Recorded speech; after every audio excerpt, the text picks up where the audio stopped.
मित्रांनो, 2 दिवसांची मालवण कोकण ट्रिप करायला किती पैसे खर्च होतात? चला तर मग सांगतो. आत्ताचा व्हिडिओ सेव्ह करा.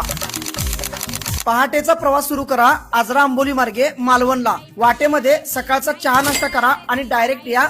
सुरू होतोय आपला मालवणचा पहिला दिवस. इथे 100 रुपयाची तिकीट काढून बोटीमध्ये बसून सिंधुदुर्ग किल्ला पाहायला या. मराठ्यांच्या शौर्याच्या गाथा सांगणारा सिंधुदुर्ग पहा, महाराजांचे दर्शन घ्या आणि त्यानंतर या स्कुबा डायव्हिंग आणि वॉटर ऍक्टिव्हिटी करायला रोहन दादांच्या ब्लू ऍडव्हेंचर मध्ये. या धमाल वॉटर ऍक्टिव्हिटीचा आनंद घेऊन दुपारचे जेवण करून सायंकाळी या राजकोट किल्ल्यावरील जगातील सर्वात उंच छत्रपती शिवरायांची मूर्ती पाहायला. महाराजांचे दर्शन घ्या आणि सायंकाळचा सनसेट पहा. तेथूनच प्रसिद्ध अशा रॉक गार्डन वरती या. या ठिकाणी थोडा वेळ घालवून आणि रात्रीचे जेवण करून स्टे साठी रूम वरती या. दुसऱ्या दिवशी सकाळी नाश्ता करून डायरेक्ट या निवती बंदर वरती. या ठिकाणी बोटीमध्ये बसून 15 किलोमीटर आत समुद्रातील लाईट हाऊस पाहायला मिळते. एका व्यक्तीसाठी 500 रुपये ते 1000 रुपये खर्च येतो. समुद्रातील 3 तासांचा प्रवास करा, दुपारचे जेवण करा आणि तिथून या कोकणातील सुंदर असे ठिकाण ते म्हणजे खवणे बीच वरती. प्रसिद्ध कायाकिंगची राईड करा, सायंकाळचा सनसेट पहा आणि रात्रीचे जेवण करून सुरू करा परतीचा प्रवास. प्रवासामध्ये पेट्रोलचा खर्च तुमच्या ग्रुपच्या संख्येवरती आहे.